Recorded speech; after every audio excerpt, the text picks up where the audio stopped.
Hey everyone, Ivo and Mama Claim for Life once again, and I want to welcome everyone back to another movie review. And today I'm going to talk about and review is, of course, another Wesley Snipes flick, and that's Drop Zone, which was released on December 9, 1994. And Drop Zone is actually a movie, it's actually an action thriller, which I'll say it's underrated Wesley Snipes flick and another movie that I really enjoy and love this film. And I watched this movie last night and I have really enjoyed. And I would definitely say one of Wesley Snipes' underrated 90s action thrillers and definitely a good one. And a good one. And yeah, it's definitely my favorite Wesley Snipes film. But watching last night again, which I really enjoy, I'll call this movie a 90s classic, but it's so fucking underrated. And yeah, my title is gonna be Drop Zone 994 movie review underrated Wesley Snipes flick, because it is, because no one talks about. Passenger 57 gets the most praise because people talk about that movie more, which is a rip of Die Hard on an airplane, and that's a really corny movie, and I don't like that movie. But I enjoy this movie. I enjoy Drop Zone a lot, and I'm a huge fan of Wesley Snipes. I already reviewed Blade 1 and 2. Maybe someday I'll give my thoughts on Blade Trinity, but I don't know if I'll do that because I don't want to talk about negative about Wesley Snipes. But Drop Zone is a movie that I enjoy and I love the movie to death. And taking crime to new heights, which is about skydivers, and I actually enjoy and love the film. Now, I do have the film on Blu-ray, so yeah, that's the movie that's on Blu-ray. Wesley Snipes Drop Zone, which is an awesome film. Now, the original idea came from two professional skydivers, Tony Griffin and Guy Manos, who also wrote the concept of the film and the screenplay. Of course, were actually their concept and the story, but screenplay was by someone else, and that was Peter Baroschini and John Bishop, who also wrote us the screenplay for this movie about professional skydivers. And I really love the movie to death. Now, this was released by Paramount Pictures, and that year, 1994, Paramount Pictures was actually in a race with another movie that was about skydivers, and that was Terminal Velocity. Now, Point Break was actually a movie that came out in 1991 with Patrick Swayze, Keanu Reeves, and Gary Busey about a group of bank robbers who were also surfers and skydivers, in which that movie in the 90s was involved skydivers. This movie was about skydivers, completely whole movie. And that was awesome. It was entertaining. It was awesome. And this movie is a badass. And of course, a group, and actually Terminal Velocity, which came out the same year, was released first because it was released in December. And honestly, if I would had to choose between those two movies, I'll choose Drop Zone because Terminal Velocity is PG-13, and also Charlie Sheen is in the film, and he gets a fucking chick. She's a spook or a spy or a spook or whatever. At least in this movie, it's more realistic. It's actually a 90s action classic film, in my opinion. I know people disagree because this movie still gets pissed and trashed on it. This movie gets trashed, it gets pissed. This movie got nothing but a piss. The budget for this movie cost $45 million. It was actually a box office bomb. It actually bombed at the box office. It was a disappointment and a failure. It only earned $28 million out of $45 million. It wasn't successful. And like I said, this movie gets pissed still. While Passenger 57 gets praise, which fucking sucked that movie. Yes, I called it. I'm not sorry, because I think this is really underrated Wesley Snipes vehicle, and it's a movie that I enjoy. And I love U.S. Marshals, but I think I'll put this movie above U.S. Marshals. And I also do have the Blu-ray right here, but I'll actually show you later. Blu-ray by the end, and now of course I'm gonna talk, about the Blu-ray, the experience. But now I want to talk more about the movie. Now, Steven Seagal was offered to do the role about the film. They actually asked him if he will do the film, and there were rumor they offered him $50 million. But Steven Seagal had to decline the offer because he had to go back, because he promised Warner Brothers to do Under Siege 2, his famous character Casey Ryback, the cook, from the first Under Siege, and of course one of my favorite movies of all time. And he had to leave the project, so it was open for new action heroes, and Wesley Snipes got the role. And like I said, this movie gets the most shit. It's the most underrated 90s action film ever. And I prefer this movie over Terminal Velocity or Passenger 57. And not only that is the second time Wesley Snipes was on an airplane, there's another rip-off of this movie, and it was called Cutaway, which Steven Baldwin played in the movie, and it was Ron Silver, he played his boss, and there was Tom Berenger and Dennis Rodman as the bad guys, which was about skydivers. And this guy who's a cop goes undercover, try to find the drug smugglers, and he finds out that Tom Berenger and Dennis Rodman are both smuggling, with parachutes, drugs. And almost that movie steals everything from Point Break and from Drop Zone, steals completely, rips off both the films. And that movie gets 5.5 on IMDb. It's not better than Drop Zone. Drop Zone is better. It beats the shit out of Cutaway. That movie doesn't even have any action scenes at all. It's just boring, lame crap, and it's a completely rip-off of Point Break and Drop Zone. So fuck that movie. I'd rather watch Drop Zone, which is rated R.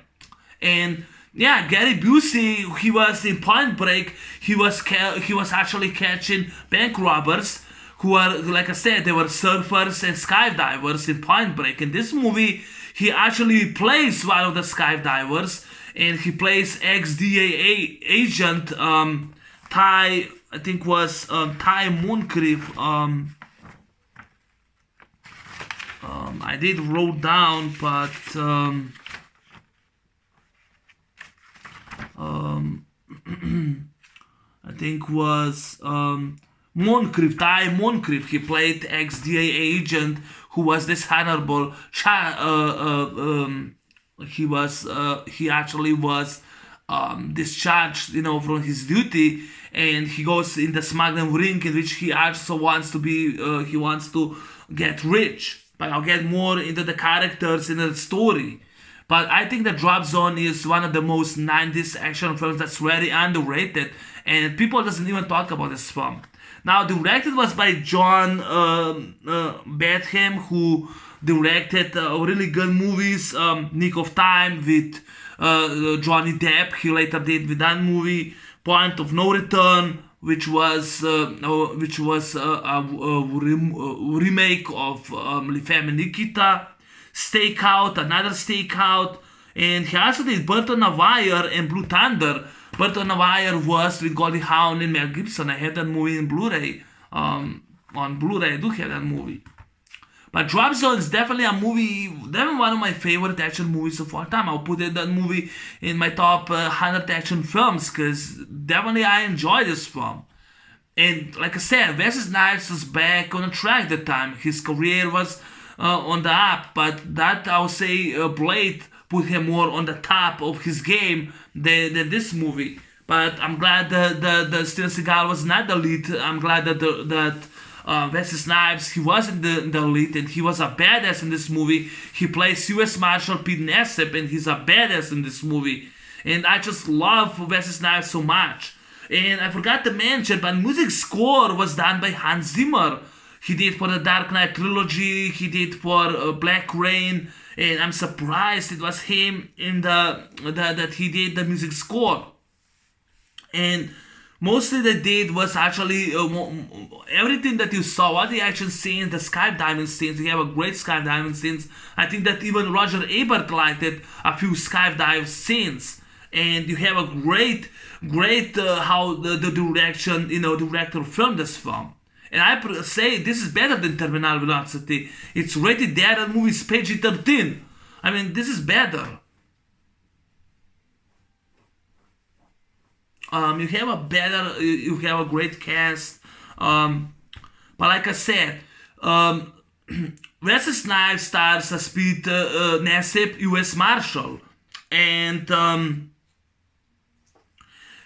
of course his brother, played by Michael Jamal Warner from the Cosbys, he plays Terry, his brother. They both U.S. Marshals, and they have to transport high in the air. They actually have to go transport high in the air. Air commercial airline jet, Boeing 747 airliner. They had to transport him to actually because because Michael Jeter, he plays Liddy. He's a mastermind. He's a brilliant computer hacker, and they actually transport him to a safe house because they try to eliminate him in the prison. And they both had to transport him with probably another U.S. Marshal. And back in the airline, 3,000 feet in the air, Pete Nassib gets caught, in the cockpit, which they get to see that there's a terrorist on the airplane. And it really does happen. Terrorists go and take over the airplane, and they grab and throw bomb smokes, and they put the gas mask on it. They go and shoot. They go and shoot one of the marshals, and they also go and shoot Terry Nassib in the shoulder. But Terry grabs his gun, his service revolver, and fires back and hits Timon Crave in the back, who has a bulletproof vest. And that time Pete goes, starts struggling with Ty, but of course those terrorists, they bite his finger off, and they go and kidnap him 3,000 feet in the air. They go and blow up the panel door. They go and blow off the panel door, and they actually make a panic in the air. Yes, they actually make a panic in the air, in which they actually they actually make hole in the airplane 3,000 feet with the wind.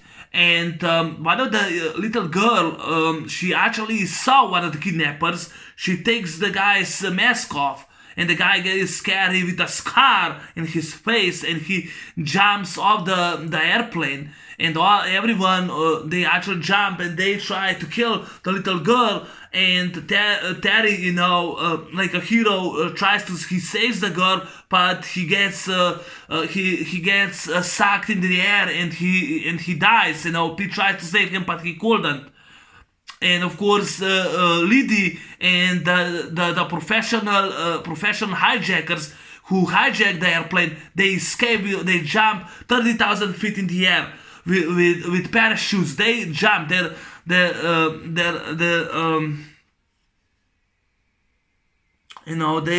actually skydive out the air. And I thought the airplane scene was a badass. I thought that was a really classic how they actually did. I'm surprised if they were actual real airplane, but they actually really did excellent timing, excellent filming, in my opinion. That's just my opinion. But yeah, so they landed with the airplane, and of course, Pete Nassib is pretty sure that Liddy escaped because when they're looking for the passengers, the system in the computer starts falling apart, and Pete is definitely sure it's actually Liddy, and no one believes him. And now suddenly, out of the blue, Pete is suspended.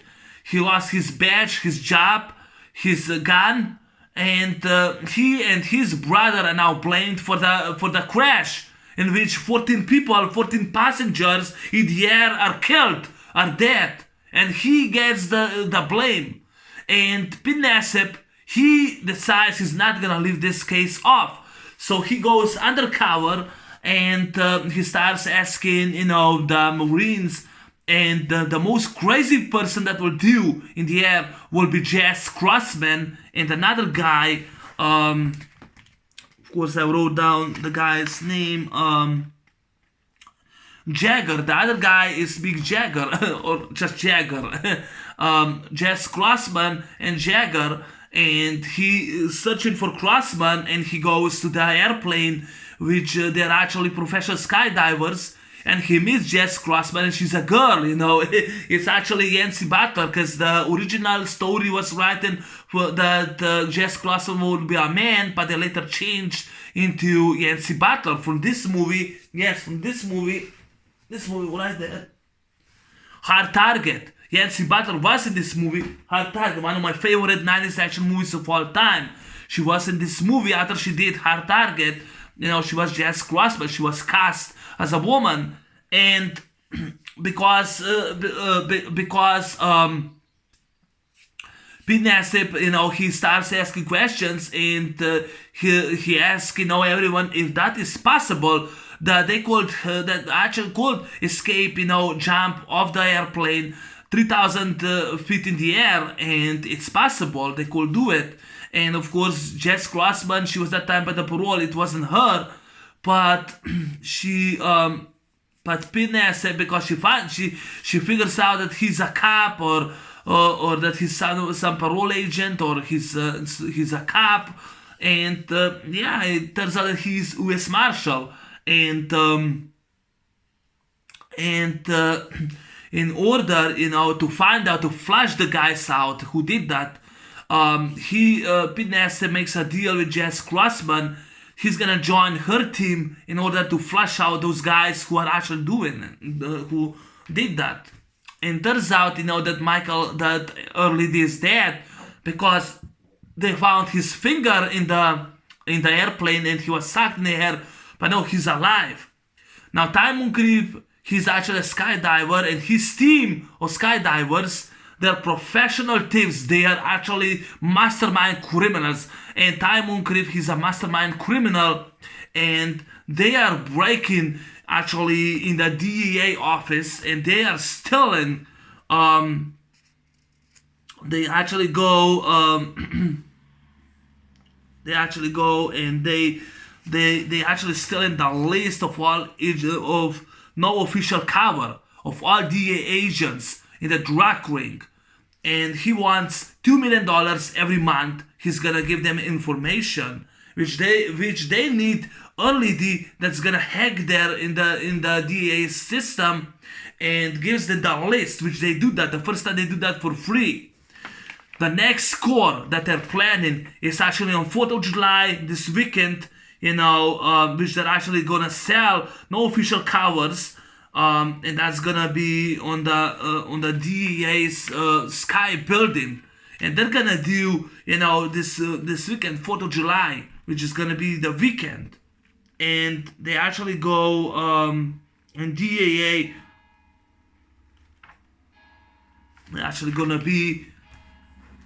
They actually all gonna be on DEA's building in Washington D.C., and they are planning to sell those information to drug smuggler ring, because 3 agents, they're DIA agents, and they sell them. The first time for free. Next time they're gonna demand $2 million. And the drug smuggler ring, the drug lords, they go for the offer. And they needed Michael Liddy, and of course they're training through the whole movie.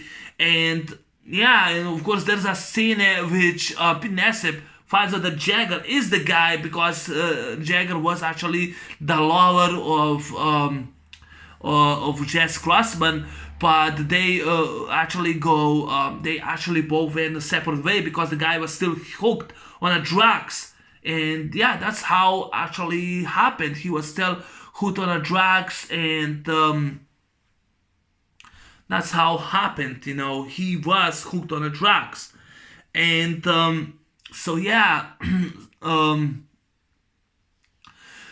because one of the guys that knows Ty calls him, because Peter asks the little girl and shows her the picture, and turns out it was the same guy that she saw on the airplane. And one of the cops calls the other U.S. Marshal.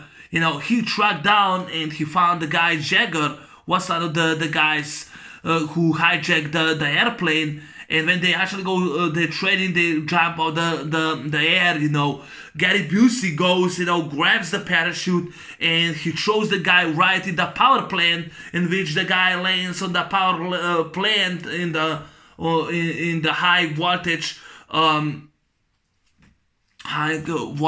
panel, or he lands in the electricity, and he gets killed and fried. So there are only now 4 guys. They don't need the 5th man. And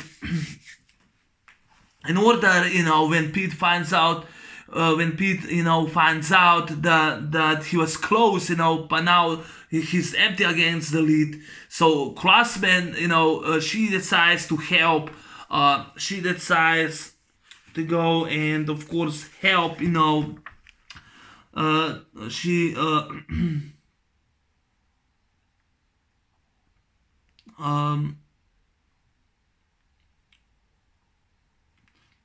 she decides that she's gonna help Pete. In order, she needs $15,000, when they actually gonna be in Washington D.C. drop zone, which that drop zone is gonna be the competition who's gonna be the best skydiver. And they need $15,000, because the airport, they don't have that kind of money. So Pete goes, he makes a deal. He goes and he sells his car, gets actually an old Harley, and he goes with the gun. He goes with the money. They actually go to Washington D.C. and he finds out that the Ty and the other guys, they actually are responsible, for that his brother has been killed. And he says that Liddy he faked their death because they need him, because they need his service, because he's a computer hacker. And of course,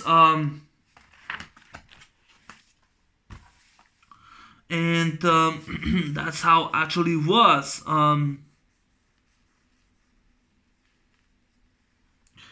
So that's how actually was, There's also, I forgot, other scenes in the film. There's also a scene that they found Kyle Sekura swoop, to their team, and Yancy Butler's so fucking hot, with she's such a great lady in a black boots. She's so sexy, and the guy doesn't want to talk to Pete, and of course they decide to jump, and she also goes investigate the parachute and finds there's nothing wrong with the parachute. So Pete follows her and tells her those people are professional killers. Leave the cop stuff to me. And I just love that scene. There's also the scene when they actually make fun with one of Jess Crossman's team member. And the guy grabs his parachute and the kid lands, with the wind. And the guy in Swoop goes and gets even, and the guy he goes, fucks him up with a parachute. He gets stuck in the parachute, and Swoop jumps off the air, grabs the backup parachute and lands. The guy falls down. That's funny. So they go on the bathroom. And like 3 guys, they go in the bathroom, and Pete finds out, and he goes, the guy is Robert Lasardo, and he goes, says, go somewhere else, and he goes and punches him, clocks him down. Pete clocks him down. He goes to the bathroom, and the guy, says, if it's good for you, you're not gonna stay out of it. And he says, that's why you fuck with my team, you fuck with me. And I love the guy, behind him says, fuck you and fuck your team.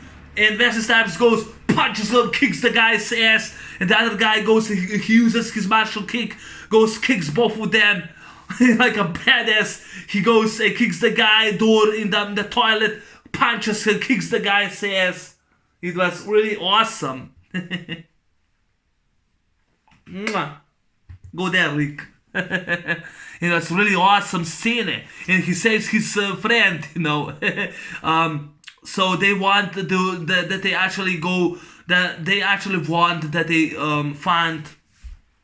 They actually want that they actually want that they actually want that they actually want that they go and take out their leader, Crossman. So yeah, they actually found out that Speed's the other U.S. Marshal, and because Ty says, we're gonna take care of him, and they go, they decide to take out their leader, and they go and cut the line in the parachute. And of course, when they go in the jump, Jess gives that kid the parachute, and when they jump, the parachute doesn't open. And Sue tries to save him, but the kid lands in the water. Thank God he was still breathing. He was okay. And that time, Jessie, she gets pissed, and she grabs the 38 Smith & Wesson special. She goes to the airplane and the cover. And she goes, in the airplane when they actually now 2,000 feet in the air in the Washington D.C. when they're gonna land on the DEA's headquarters. And she grabs the gun. Who's the guy who's responsible for Jagger? And the time Ty, grabs her, takes her gun away, and she goes and jumps, grabs herself on the she grabs herself in the aircraft door bar, she grabs herself.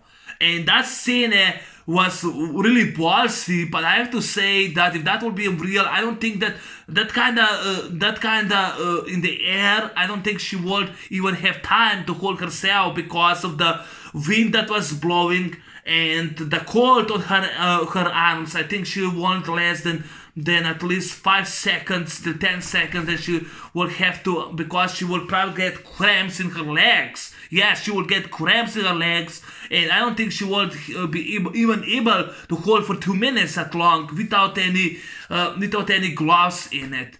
Especially if you're not that much in the shape like me, I don't think that anyone could hold that longer like Jess did in the film. But yeah, like I said, I didn't say that, but back in 1991 when they did Point Break, the Mythbusters did the same scene, the same scenario in which Patrick Swayze and Keanu Reeves were holding each other, talking each other. They did the same scenario. That would be real, but they won't be able even to talk in the movie because that was in Hollywood. And yeah, I don't think that will be realistic, that she hold herself that long time on the aircraft door bar. But I love when Pete jumps and she goes and jumps at him, catches him, they land on the building. And when they go, also Swoop and Rex Lane from Cliffhanger and CSI Miami is in this movie. Yes, he's very nice in this movie. He was also in Rush Hour, but he's a lot of nice when he actually was Travis Walker in Cliffhanger. He's with Crossman's team, and he's awesome. Rex Lane is so awesome in this movie as Bobby. He's in this movie. And when they go in the building, they find out when these thieves are breaking the DA's office, and we see how Ty Moncrief, he kills everyone. He kills Jagger, he kills the guy. Guard goes and he grabs the guy, and the guard goes and slits his throat with his knife, or he shoots that girl. He's a psychopath, he kills girls, he kills everyone in order to get, just like Hans Gruber in Die Hard. And when Jess, Bobby and of course Swoop and Pete, they go in the building, the guy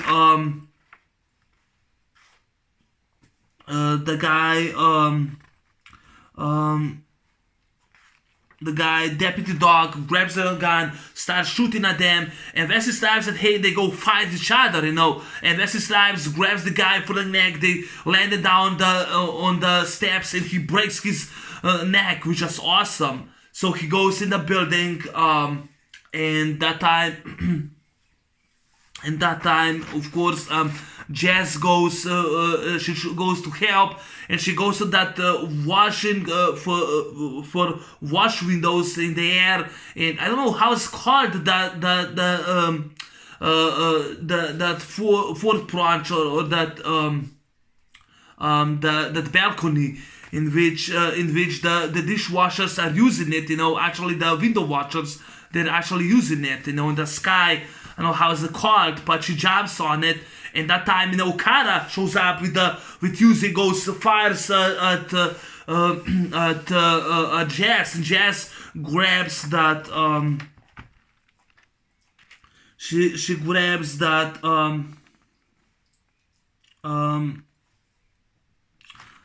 She grabs that rope. She goes and grabs that rope, and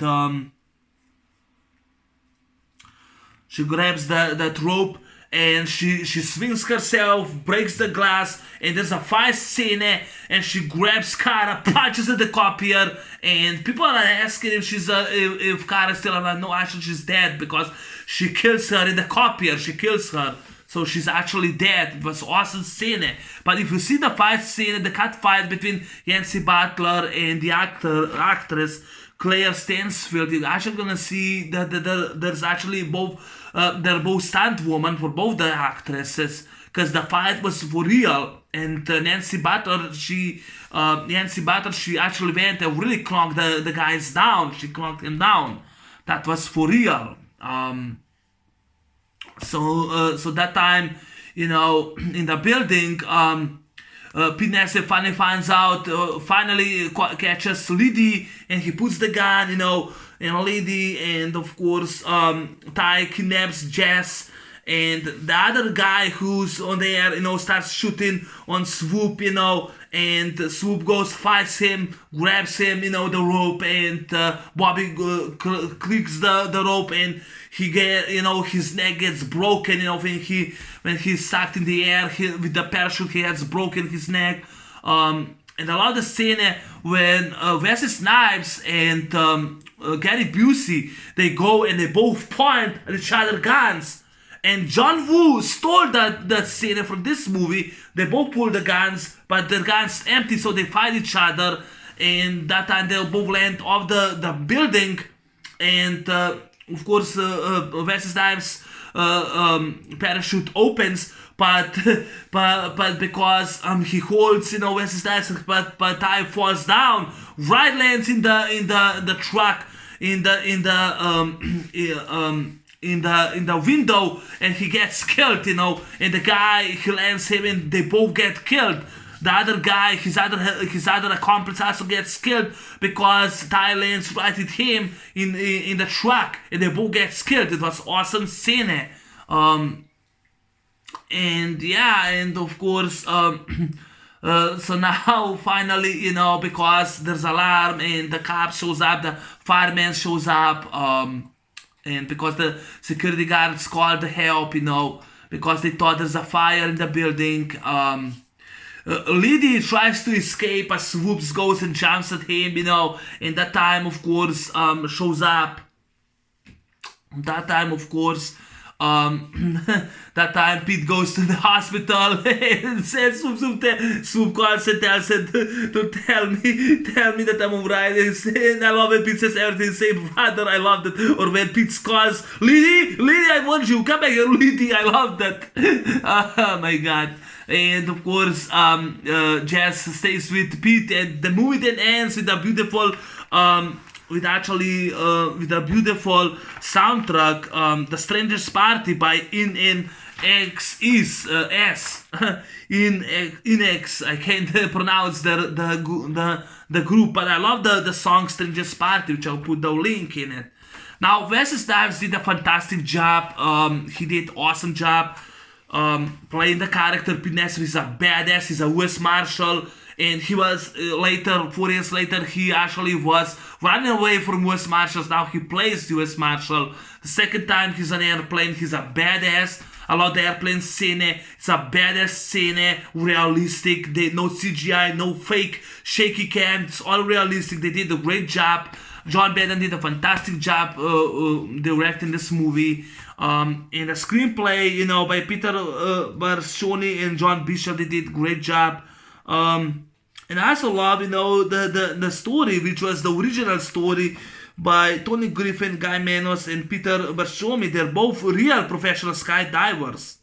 And I love the idea. They actually still in, they go and they still, these hijackers, professional killers, hijackers, they go and they're in Washington DC and they still in, they go and actually still in NOC, no official cover, which is actually a brilliant and different idea. It's not the same story. But Wesley Snipes did a fantastic job. Gary Busey as the bad guy, as a psycho guy, ex-DA agent Ty Moncrief did a fantastic job as the villain. Claire Stansfield as Kara was awesome. The catfight between Yancy Butler was awesome. Yancy Butler's Jess Crossman skydiver was awesome. She was a badass. I love the scene. It was awesome. Rex Lynn as Bobby. I love that he's a nice, that he's in Teaming Crossman. I love that. Corey Nimes, he played that kid who was later came to Crossman's team. He did a fine job. But Wesley Snipes, this is his best film. And I think I'll put this movie above U.S. Marshals. It was an awesome film. Hans Zimmer did a good score for the film.